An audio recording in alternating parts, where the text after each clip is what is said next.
Welcome to the class. Today we are going to talk about adjectival clauses. Adjectival clauses in a sentence are also known as relative clauses. We are going to look at this specific clause in order to understand clause or a sentence when we speak or when we hear somebody else speak.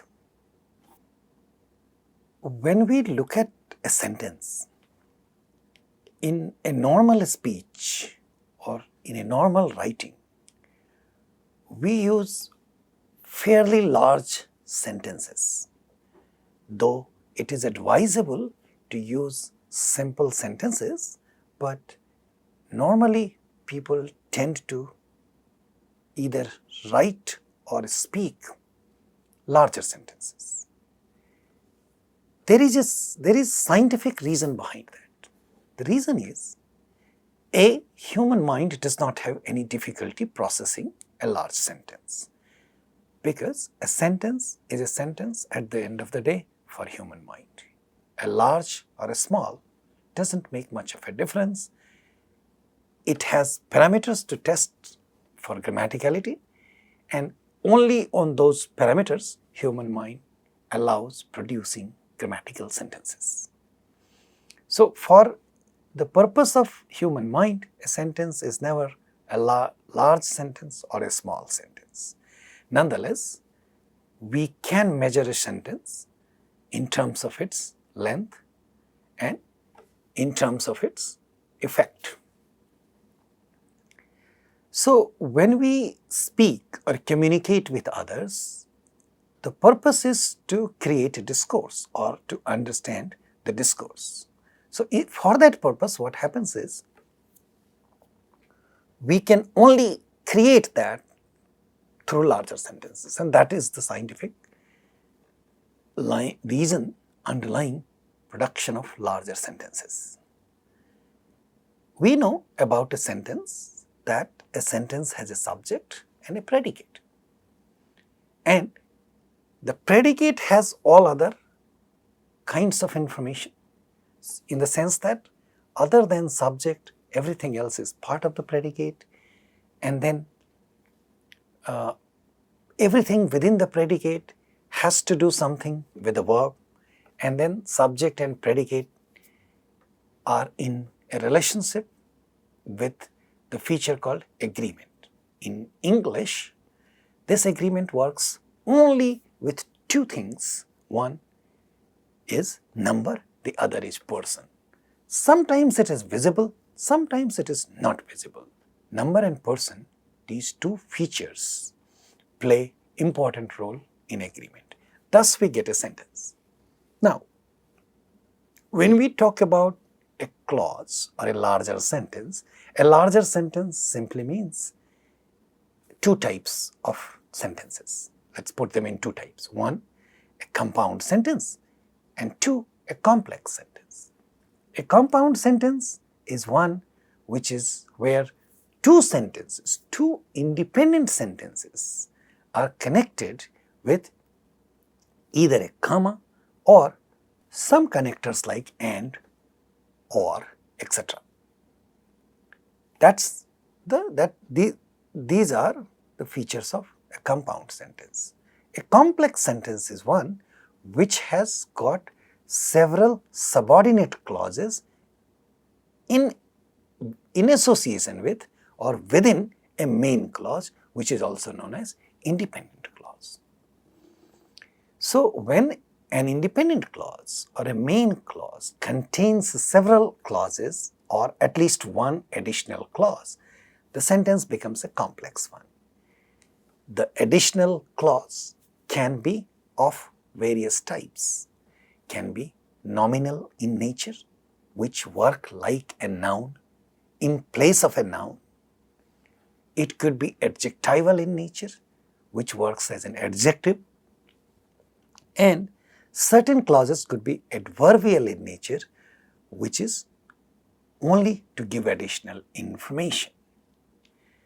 Nominal clauses can occur at a subject position or an object position.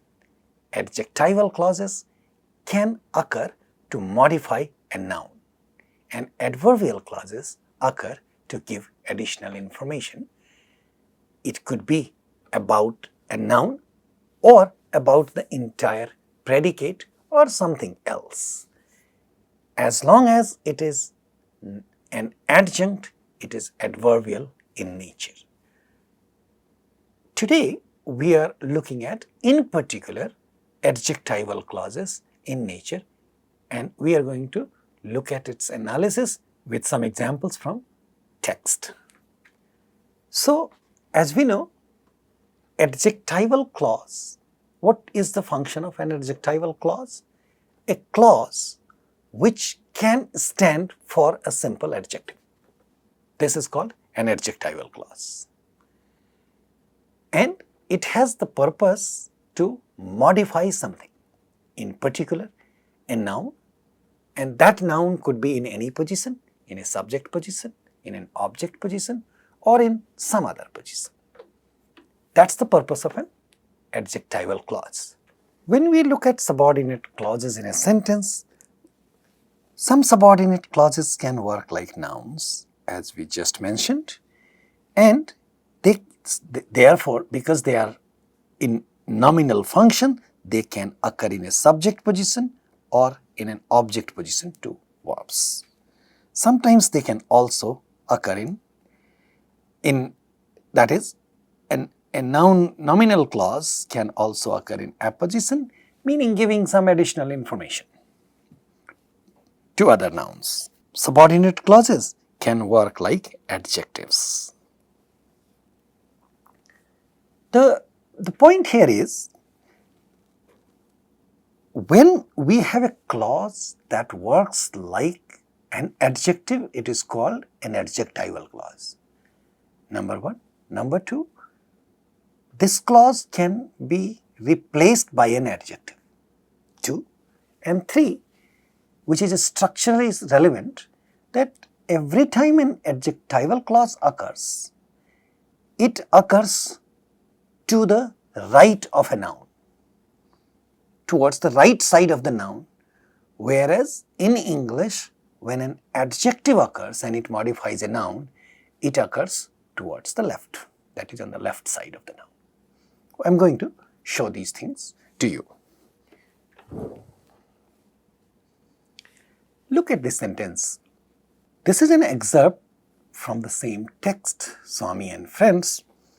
At one place, we have, by 8, he was at his desk in his room,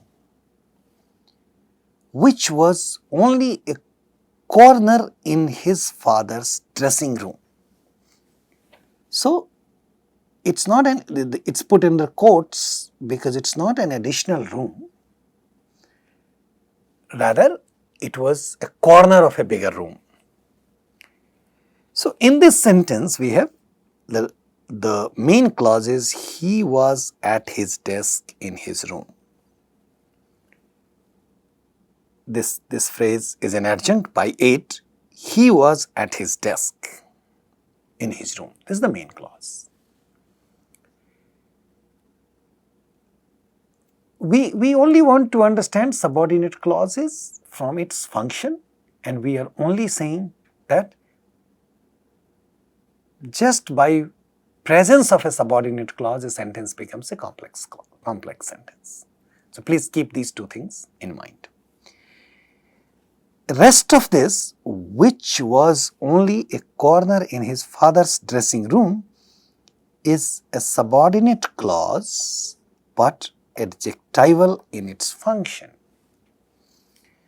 So, most of these adjectival clauses which begin with a WH type of element, we call it WH type of elements in English, like which, where, when. Many question words can occur in this position, but that is the dual function of those words. So, this is not a question word. So, these words have two functions. Sometimes they function as question words, and sometimes they function as relative clauses. When they occur in the initial position of a subordinate clause, they function as a relative pronoun. We call it a pronoun because it refers to another noun in the noun that it modifies. Here it is modifying the room, so this is called a pronoun. Which was, so what, how do we know this is an adjectival in nature? Look at this. This whole thing is only describing this room. So, which was only a corner in his father's dressing room. So, we could also say by 8 he was at his desk in his corner room. That could have been a good enough description. So, when we say a corner room, you see that comes, so this whole thing is coming towards the right. This is the noun and this is the right side of the noun. If we put an adjective, we are going to put that here. A corner room or a big room or a small room. So, the adjective, in other words, what we can say, adjectives precede the noun, adjectival clauses follow the noun. That's an important distinction between adjective and an adjectival clause, which is also a subordinate clause in the sentence. So, one more time, our goal here is to look at this analysis for understanding subordinate clauses, the nature and function of subordinate clauses, to be able to build, comprehend and produce larger sentences. Now, moving ahead, what we are saying is, this subordinate adjectival clause can be replaced by one adjective that you have just seen, or it can also be replaced by a prepositional phrase such as on the roof, behind the wall, besides the entrance, by the entrance. So, take one of these phrases. We can also say, by 8 he was at his desk in his room by the entrance, besides the entrance. We could say these things. And these phrases are prepositional phrases, but these are called apposition phrases. Still, it's giving some additional information about this. So, at that point, it becomes an adjunct. So, this is a phrase, it's not a clause. So, when we talk about a clause, we are only talking about a clause when it has some verb in it, some auxiliary in it, some tense in it, subject and etc.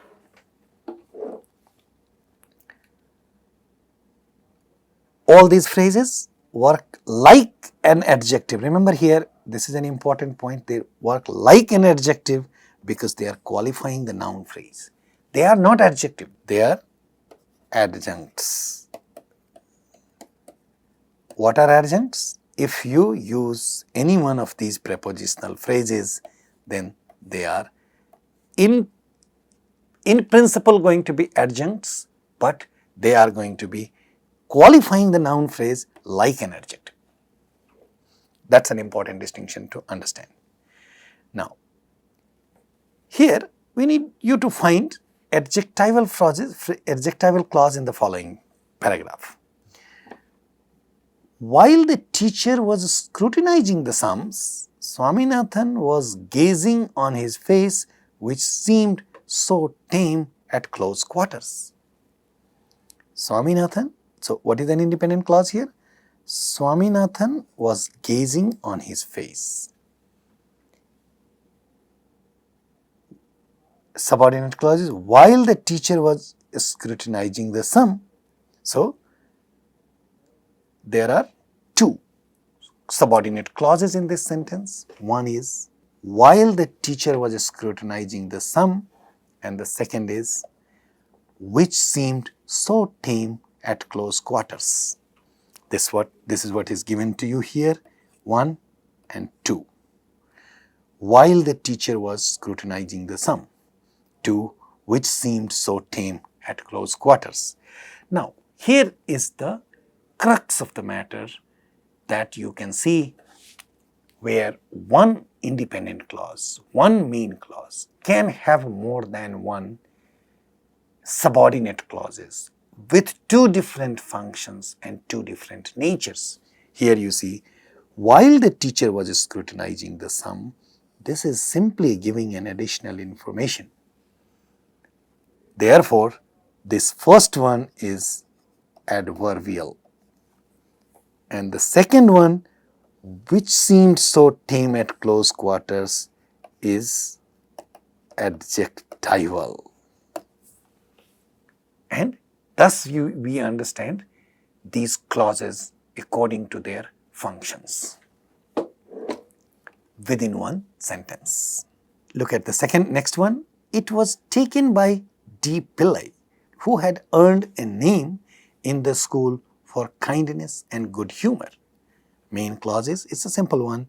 It was taken by D. Pillai, who had earned a name in the school for kindness and good humor, is the subordinate adjectival clause qualifying the noun D. Pillai. So this is the clause. Please look at another one. There were moments in it that brought staring pictures before one. There were moments. A very clear example of an independent clause, the main clause, which has a noun in it, moments. Now, subordinate adjectival clause is that brought staring pictures before one, qualifying the noun moment. So, there were moments, the clause is in it. That's the whole clause from here. As you can see, there were moments in it, and this part that brought staring pictures before one. This is the whole clause, and it is qualifying the noun moment. Therefore, it's an adjectival clause in nature. So these are some of the examples, as you see, in all these sentences. In the first one here, one more time, I am going to show this to you. While the teacher was scrutinizing the sum, Swaminathan was gazing on his face, which seemed so tame at close quarters. Swaminathan was gazing, his face is the main clause, but it has two different clauses in it. One is adverbial clause and the other is adjectival clause. Both are subordinate clauses in this sentence. A very good example to understand the distinction between the two.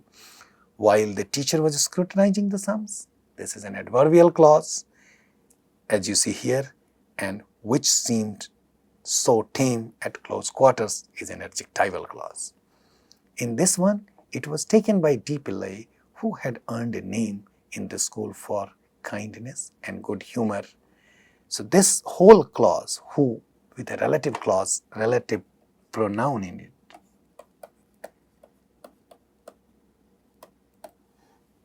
is a adjectival clause, is an adjectival clause qualifying the noun D. Pillai. Same way, there were moments in it that brought staring pictures before one.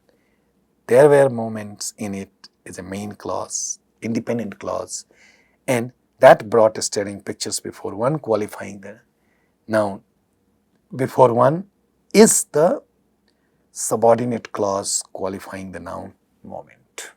So now, having seen this, that is, having seen some examples of subordinate clause with adjectival function, now we want you to look at the whole paragraph and identify sentences with adjectival clauses that are subordinate clause to an independent clause, and then find out the nouns that they modify.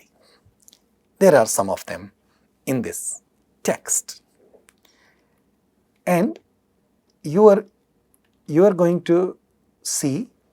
So same process of reading it. Read it once first, try to understand what it says and then look at independent sentences to do the exercise. It's a pretty simple one. If you understand the description so far, it should be very easy. At the same time, at this point, I want to underline another important activity for you. This is what we have picked from our text. You can pick any paragraph, and I mean any paragraph from any book, and do this analysis. You will definitely find some adjectival clauses in those. You can, if you are brave enough, you can record a small discourse from people's conversation and do this analysis, and you will find adjectival subordinate clauses in those samples as well. So here we go. I'll read this for you once, very slowly, with a natural speed and pronunciation, and then I request you to do the same. When Swaminathan came out of the room, the whole school crowded around him and hung on his lips. But he treated inquisitive questions with naughty indifference. He honored only 4 persons with his confidence. Those were the 4 that he liked and admired most in his class. The first was Somu, the monitor, who carried himself with such an easy air. He set about his business, whatever it was, with absolute confidence and calmness. He was known to be the chummy even with the teachers. No teacher ever put to him a question in the class. It could not be said that he shone brilliantly as a student. It was believed that only the headmaster could reprimand him. He was more or less the uncle of the class. Then there was Mani, the mighty good for nothing. He towered above all the other boys of the class. He seldom brought any books to the class and never bothered about homework. He came to the class, monopolized the last bench, and slept bravely. No teacher ever tried to prod him. It was said that a new teacher who once tried it very nearly lost his life. Mani bullied all strangers that came his way, be they big or small. Read it slow. Here, the purpose is not the reading speed. The purpose is to look at subordinate clauses and particularly the ones that are adjectival in nature. So look at this. Those were the 4 that he liked and admired most in the class. Here, independent clauses, those were the 4, and that, as you have seen earlier, can be used as a relative pronoun too, in addition to being used as a demonstrative pronoun. He liked and admired the most. It qualifies the noun 4. That were the 4. The first was Somu, the monitor who carried himself with such an easy air. The first was Somu, the monitor. Somu, the monitor. This whole clause, Somu who carried himself with such an air, qualifying the noun Somu or the monitor.